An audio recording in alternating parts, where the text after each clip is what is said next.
So trouble na rin natin yung tubig kung walang sign ng overheat. Sige sir, start mo sir. So, wala rin naman bulwak yung tubig. Goods naman yung sa radiator, walang sign ng overheat. Check natin engine kung may usok yung dipstick. Check natin fuel cap. And guys, auto scanning. So scan tayo. Guys, checking tayo ng papers. So ito yung chassis number. So, makikita din natin yan sa scanner.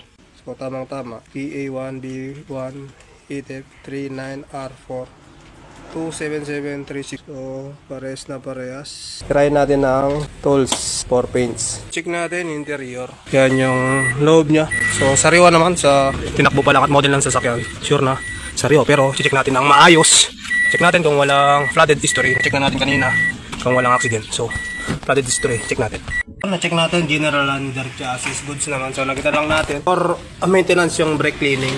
So yung gulong check natin, 24-year model at makapal naman. So good. Okay guys, another day, another car. Mag-check tayo ng unit. Toyota Vios 2025 model. So acquired siya ng 24 Lady Home 6K odo only.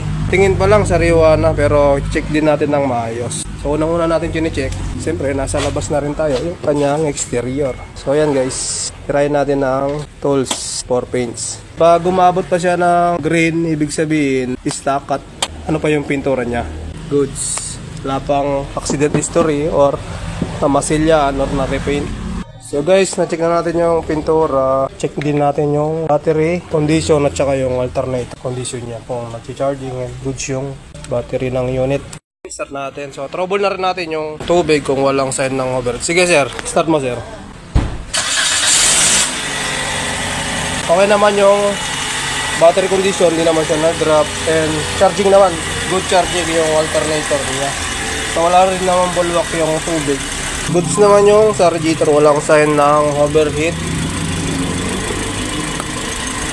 Check natin engine kung may usok yung dipstick.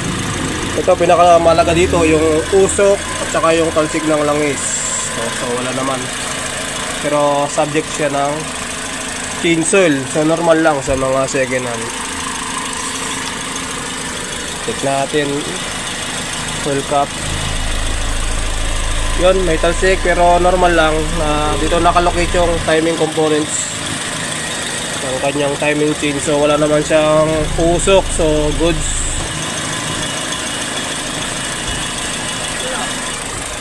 Yung engine, goods naman, wala misfire, walang palya. Hindi palyado, smooth.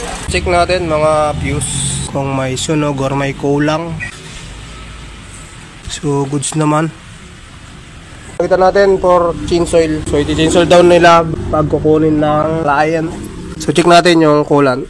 Okay naman yung coolant. Ang level naman. So 6K yodo. Sariwa pa naman yung coolant niyan. Okay din yung brake fluid. So itong transmission, walang dipstick. Yan, overall na-check natin fluids ng sasakyan. Yan, nakita natin nandun pa naman yung casa marking. So sariwa talaga yung unit. Yun yung mga parts niya, hindi pa napapalitan. Original, genuine Toyota. So all goods. So yun, na-check natin general under chassis goods naman. So nakita lang natin for maintenance yung brake cleaning. Kailangan linisin yung preno and adjustment na brake sa likod. So yung gulong check natin, 24-year model at makapal naman. So all goods, parehas naman yung gulong. So check natin interior. Yan yung loob niya. So sariwa naman sa tinakbo pa lang at model ng sasakyan. Sure na sariwa, pero check natin ng maayos. Check natin kung walang flooded history. Na-check na natin kanina kung walang accident. So flooded history, check natin. So yun, silipin natin. So sariwa talaga yung unit. Wala kang masasabi, mahanap. Walang kalawang. And guys, auto scanning tayo.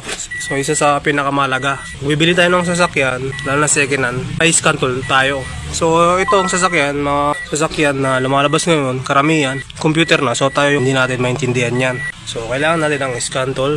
Computer din ang magsusolve at nakakaintindi sa kanya. So scan tayo. And guys, basahin natin na general live data stream.